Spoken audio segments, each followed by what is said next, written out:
주말 사이에 가장 떠들썩했던 이슈, 강남 40대 여성 납치 살해 사건이죠. 일단 자초지종을 좀 설명을 드리자면요. 납치가 발생한 건 지난주 수요일입니다. 서울 강남구 역삼동 한 아파트 부근에서 밤 11시 46분께 40대 여성이 납치당하는 건데 목격자도 있었고요. CCTV에도 아주 선명하게 잡혔어요. 잠깐 그 현장의 CCTV 보시죠. 이렇게 화질이 좋습니다. 예. 바닥에 그 속도 30이라고 써 있는 것까지 다 보이고 이거 조금 더 확대해서 보면 저 끝에 있는 건물 뭐 글자까지 다 보일 판이에요. 벨로스터 차량이 깜빡거리고 있죠. 여성이 발버둥 치는데 싣고 떠납니다. 여러분 저 화면에 목격자들 보이시죠? 뒤에 택시도 보이시죠? 앞에 버스들 지나가는 거 보이시죠? 여기가요. 강남의 그 대치동 학원가 가보신 분들은 알 거예요. 학원가에 정말 사람이 많은데 그 학원가 대로변 바로 한 블럭 뒤입니다. 그러니까 이 시간쯤에도 사람 많이 다니는 거리예요. 여기에서 벌어진 일입니다. 목격과 동시에 신고했습니다. 바로 경찰에 접수됐어요. 그러나 이들이 잡히기까지는 42시간, 거의 이틀이 걸렸습니다. 피해자는 이미 숨진 뒤였어요. 이 사건 미스터리가 한두 가지가 아닙니다. 이렇게 강남 한복판에서 어떻게 대담한 살인사건을 지를 수 있었는가? 범행 동기. 두 번째, 보시다시피 이렇게 엉성하고 허술한데 정말 석 달씩이나 계획하고 세운 계획 범죄가 맞는가? 세 번째, 목격자의 신고와 선명한 CCTV에도 불구하고 초동 조치에는 문제가 없었는가? 자, 이 미스터리를 함께 짚어주실 분, 경기대 이수정 교수 연결이 돼 있습니다. 이수정 교수님 나와 계세요. 네, 안녕하십니까. 예, 밤사이에 새롭게 나온 사실부터 좀 정리하고 갈게요. 숨진 피해자 몸에서 수면제 성분이 검출이 됐고요. 차 안에서 주사기도 발견이 됐답니다. 이건 네네. 어떻게 해석해야 되나요? 일단은 지금 일반인들이 쉽게 구매를 상식적으로는 하기가 어렵다 이렇게 생각할 수밖에 없는데 지금 그렇기 때문에 이런 약물을 처방할 수 있는 사람의 조력이 있지 않았을까 이런 생각이 들어서 예. 지금 이미 이 범죄에 가담한 사람이 알려지기로는 3명이고요. 예. 아마도 지금 3명이 서로 다 지인 관계는 아니었던 것 같습니다. 그렇죠. 제가 쉽게 A, B, C라고 한다면 네. A가 사람을 이제 납치하고 죽이는데 B가 조력을 했고 그 두 사람은 지금 아마 CCTV에 찍혀 있는 것 같고요. 네. 그리고는 이제 C라는 사람이 있는데 이 사람이 변호사 사무실에 근무하는 사람이고 그 사람이 검거된 장소가 성형외과이다 보니 네. 지금 여러 가지 그 의혹을 지금 유발하고 있습니다. 공범이 더 있는 거 아니냐 이런 의혹이죠. 그러니까 저 화면에 나온 납치 살해범들은 이제 청부 살해범들이고 이들한테 청부를 한 사람이 법률사무소 직원인데 그 직원이 검거된 곳이 성형외과였어요. 성형외과. 지인이 그 성형외과에서 일하는 걸로 지금 경찰이 파악하고 있다고 하지요. 결국 네네.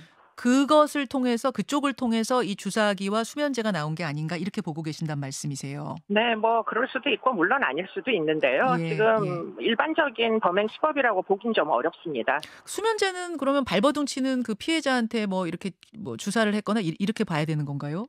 그렇게 물론 시신 부검을 하면 바늘 자국이 있었는지 없었는지 나올 수 있을 거고요. 지금 그런 부분을 의심하게 만들고 있고요. 아마도 이제 둔기도 있었던 걸로 지금 알려지고 있어서 네네. 그 둔기로 의식이 없게 한 다음 어떤 행위들을 했던 게 아닌가 이런 추정은 충분히 해볼 수 있겠습니다.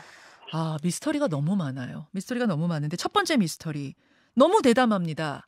저곳이 제가 아까 설명드린 대로 강남구 역삼동에 아파트들이 주변에 빼곡하게 있고 근처에 대치동 그 유명한 학원가 있어요. 한 블럭밖에 떨어져 있지 않아요. 절대 외진 곳이 아닙니다. 그래서 보시다시피 엄청나게 많은 차들이 저 시간에도 지나가고 있었고 목격자도 있습니다. 사람들이 있습니다. 근데 어떻게 저기서 CCTV 저렇게 화질 좋은 CCTV가 있는 저 한복판에서 저런 범행을 저지를 수 있었을까? 그것도 자정도 되기 전 시간에. 어떻게 보세요?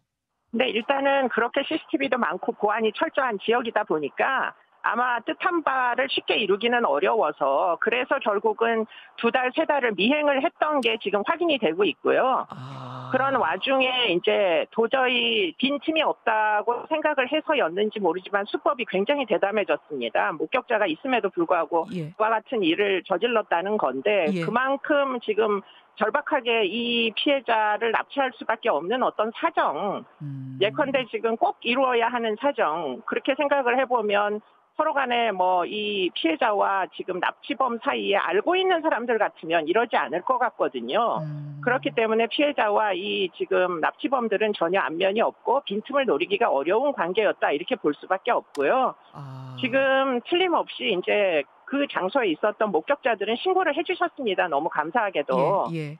그래서 4분 만에 경찰이 출동할 수 있었고 서울청 내에서는 아마 코드 제로, 납치와 연관된 아주 긴급한 상황이라는 거를 수사 정보를 공유했던 것 같은데 문제는 이들이 고속도로로 빠져나가게 되면서 지금 이 화질이 좋은 CCTV를 하나도 사용을 못한 데에 뭐 그 이유를 찾아야 되는 앞으로 좀 치안에 있어서 이게 이렇게 지역 이제 그 자치경찰제가 되다 보니까 만약에 지역을 옮길 경우에 그러면 야간에 일어나는 이제 문제들은 어떻게 서로 정보를 공유하고 경찰이 쉽게 추적하게 만들 거냐 이건 여전히 숙제로 남아 있는데요. 잠깐만요. 제가 좀 하나하나 짚겠습니다. 우선 제가 첫 번째 미스터리는 어떻게 이렇게 대담했는가 그 부분에 대한 질문이었는데 교수님 말씀은 대담해서 이렇게 한 것이 아니라 절박해서. 그러니까 3개월이나 치밀하게 준비했지만 도저히 어디 다른 곳에 빈틈이 없으니까 허점이 없으니까 결국은 대담하게라도 이렇게 할 수밖에 없었을 것이다. 그 말씀을 돌려보면 이들은 지켜야 하는 어떤 시한이 있었을 수도 있겠네요. 이 시기를 넘기면 안 되는 어떤 그런 절박한 시한이 있었을 수 있었을 것 같고 그리고 반드시 이 여성을 손에 넣어서 뭐 숨지게 하려는 의도가 있었는지 없었는지 그냥 돈만 어떻게 하려고 했는지 뭐 어쨌는지 모르겠습니다만 어쨌든 3개월 안에 이 여성을 납치해야만 하는 어째야 하는 절박함이 있었기 때문에 저런 대담한 공간에서 그런 일을 벌인 것이다. 그 말씀이세요. 그렇습니다. 그렇기 때문에 청부를 의심할 수밖에 없는 것이고요. 일반적으로 청부라고 하면 아무래도 시한을 주기 때문에 뭐 금전거래도 이루어지고 이미 그렇게 했는데 시행하지 않는다는 뭐 재촉을 받는다거나 그런 사정이 있지 않았을까를 의심하게 만드는 장면이죠. 자, 두 번째 미스터리. 범행에 사용한 차량 다시 한번 보여주십시오. 차량의 차종이 벨로스터입니다. 흔하지 않은 차예요. 그래서 눈에 잘 띄는데 왜 벨로스터를 이용했을까? 이것도 궁금합니다. 지금 그 차량은 좀 특수성이 있는데 지금 운전석 뒤쪽만 열린다고 지금 알려지고 있습니다. 나머지 다른 방향이 열리지가 않는 차량이죠. 그러다 보니까 지금 피해자를 차 안에 몰아넣었을 때 반대편 차량의 문을 열고 뛰쳐나가면은 그런 도주를 할 수 있는 여지가 있기 때문에 일부러 지금 그런 차량까지 준비를 한 것은 비교적 치밀하게 준비한 면도 있다 이런 얘기를 할 수 있겠습니다. 벨로스터가 그러니까 운전석하고 조수석엔 당연히 문이 있는데 뒷문으로 가면 운전석 뒤에 문은 안 열려요. 운전석 뒤에 문이 없어요. 그리고 조수석 뒷문만 열리는. 그러니까 이게 뒤에 트렁크까지 해서 4도어네요. 4도어. 5도어가 아니라 4도어 차량. 그래서 뒤에다가 그 납치한 여성을 감금하고 나면 왼쪽 그러니까 운전석 뒷문을 열고 나갈 수 없는 구조. 문이 없으니까. 그래서 이 차종을 택했을 것이다. 근데 한편으로는 또 아쉬운 점이 그 차량의 특수성이 틀림없이 존재하기 때문에 만약에 고속도로에서 지금 이런 차량을 추적하려고 하면 그렇게 어렵지 않게 포착할 수 있었을 것 같거든요. 그렇죠. 그렇기 때문에 지금 이런 부분은 좀 또 이제 어떤 뭐 비판의 대상이 되는 것 같습니다. 바로 그 경찰 대응. 그게 이제 세 번째 미스터리입니다. 잘 들어보세요, 여러분. CCTV에서 보시다시피 차량이 엄청나게 많이 다니고 걸어다니는 목격자도 우리 눈에도 보여요. 그 목격자들이 신고를 했습니다. 그냥 납치 장면을 보자마자 신고를 했습니다. 서울경찰청은 신고 접수 3분 만에 그러니까 11시 49분에 코드 제로를 발령했습니다. 코드 제로가 뭐냐면 가장 최단 시간 내에 출동해야 하는 사건이다. 요거예요. 출동했어요. 바로 출동했어요. 그런데 희한하게도 수배령은 1시간 뒤에 내려졌고 또 그 경기 남부경찰청, 뭐 대전경찰청, 충북경찰청 이런 지방청들은 이튿날 오전 9시, 그러니까 다음 날 오전 9시에야 코드 제로를 발령했거든요. 도대체 이 지체는 왜 생긴 겁니까? 그게 결국은 지금 어떤 자치경찰들 사이에서 청 단위별로 어떤 의사소통에 약간의 문제가 있는 거 아닌가 이런 생각을 사실 하게 되고요. 그런데 이게 그렇게 할 필요가 없는 게 예. 사실은 지금 번호판이 나와 있지 않습니까? 예. 차량 모양도 나와 있고요. 예. 아마도 앞좌석에 두 사람이 타고 있는 장면은 뭐 고속도로에 있는 모든 CCTV에 다 걸릴 겁니다. 그렇기 때문에 만약에 컴퓨터로 예. 지금 이런 그 패턴 매칭이라는 기술을 이용해 가지고 이 번호판 그 정보만 입력하면 그 차량이 지금 충북을 빠져나가고 있는지 충남으로 뭐 진입을 했는지 이런 것들을 순식간에 컴퓨터로는 알아볼 수가 있었을 텐데 지금 그런 시스템이 지금 경찰청 안에 활용이 되고 있는지 저는 좀 의심이 되고요. 그런 기술은 이미 개발되어 있습니다. 디지털 성범죄 때문에 영상물에 대한 패턴 매칭 기술은 이미 현존하는 기술이거든요. 예, 예. 그렇기 때문에 그런 것들을 만약에 작동만 시켰으면 몇 분 이내로 차량을 아마 고속도로상에서 포착을 했을 텐데 네. 그러지 못한 게 지금 결국 인명피해로 이어지게 된 것으로 보여서 매우 아쉽다. 이런 생각은 듭니다. 지금 보면은 목격자가 신고 잘 해주셨고 서울경찰청 그러니까 접수를 받은 곳에서도 굉장히 뭐 코드 제로 발령 바로 했으니까 잘 대응한 것 같은데 그렇습니다. 어디에서 허점이 생긴 거예요? 가서 CCTV 출동도 바로 했어요. 보니까 경찰이. 바로 네, 문제는 사이버 수사는 사실 전국으로 청을 제한을 두지 말고 왜냐하면 사이버 공간은 국경도 없지 않습니까? 예, 그렇기 예. 때문에 그런 이제 뭐 어떻게 보면 첨단 기술을 수사에 활용할 수 있게 하는 부분에서 약간의 좀 뭔가 미비점이 있는 것으로 보입니다. 저는 만약에 예, 네. 예. 아니 결국 너무 잘 보여요. 너무 잘 보이고 제 눈으로도 맞습니다. 육안으로도 번호가 보일 정도인데 그러면 수배령은 최소한 바로 내려줬어야 되지 않을까 싶은데 수배령까지가 1시간 걸린 게 잘 이해가 안 가서요. 네, 결국은 컴퓨터에다 입력만 하면 되는 일이었거든요. 뭐 기술적으로 보자면. 그런데 만약에 그런 부분에서 뭐 여러 가지 행정상의 지연이 있었다면 그것은 꼭 극복을 해야 되는 문제로 보이고요. 네. 지금 그러다 보니까 이제 지역 주민들이 무지하게 불안해하시는데 지금 이 사건으로 지역 주민이 굳이 저는 개인적으로는 불안해하실 필요까지는 없지 않을까 싶은 게 지금 이 사건은 굉장히 특정한 피해자에게 특정한 가해자 군 여러 명이 집단으로 뭐 지금 이런 사건을 벌인 거라서 일반 시민들이 불안해하실 필요는 현재로서는 없다 이렇게 보는 게 맞겠습니다. 자, 그럼 이제 사건의 내용으로 한번 넘어가 보겠습니다. 살인 사건에는 다양한 종류가 있잖아요. 뭐 금품 노린 사건, 원한에 의한 사건, 치정에 의한 거, 그다음에 묻지마 사건도 있고. 일단 이번 사건은 어느 쪽에 무게를 두십니까? 지금 이 사건은 아마도 이게 이제 금전과 연관된 원한 관계였을 개연성이 굉장히 높아 보여요. 피해자 포함 이제 아마도 전자화폐 거래를 했던 전력이 있고 그런 사업자 등록을 해서 2018년도에 이제 그 사업체가 망했던 것으로 보입니다. 그런데 재차 투자금을 받아서 다시 지금 그 사업을 시작했고요. 그 사업에 연루된 사람들이 아마 피해 호소를 하고 있는 것 같고 그 끝에 지금 이 사건이 지금 다른 이제 그 사건과 직접 연관성이 없는 사람들 2명에 의해서 일어난 사건으로 보입니다.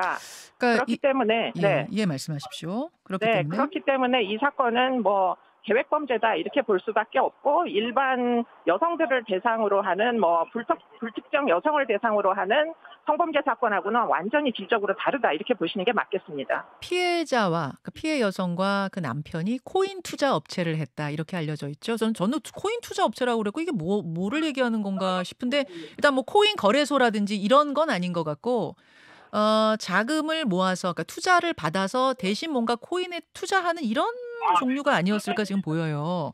네, 아마도 간접 투자를 하는 그 회사로 알려져 있고 문제는 이득이 남으면 그걸 이더리움이라는 전자화폐로 보상을 돌려준다 이렇게 했다는데 문제는 이 이더리움이라는 게 사실은 범죄에 굉장히 많이 사용되는 가상화폐이다 보니까 좀 이 여러 가지로 복잡한 사건일 개연성이 굉장히 높고 지금 이 직접적인 가해 행위를 한 두 사람 말고 그 배후에 있는 사람들과 이 피해자 군과는 뭐 이미 알고 있던 사람들이 있었던 것 같다 이런 생각이 듭니다. 3명이 잡혔습니다. 네. 2명은 청부 살해범이고 그다음에 그 위에 있는 그 사람이 이제 법률사무소 직원이고 투자를 했던 사람이다. 이렇게 지금 알려져 있는데 이들 외에도 그 위에 더 있을 거다라는 진술이 나왔네요.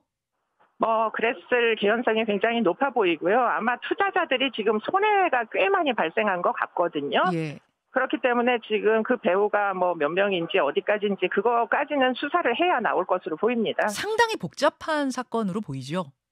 그렇습니다. 예, 상당히 복잡한 사건으로 지금 보이고 30초 남았는데 신상 공개 여부를 논의한다고 하는데 어떻게 될 것 같습니까? 저는 신상을 공개하는 게 맞다고 생각하고요. 그리고는 지금 3명에 대한 신상을 모두 공개하는 게 맞지 않을까. 2명에 대해서만 공개하는 게 아니고요. 예, 예. 그리고 마지막으로 제가 한 가지 부탁 말씀드리고 싶은 건 예. 그 지역에 있는 주민들 절대 불안해하지 마십시오. 굉장히 안전한 사회이고요.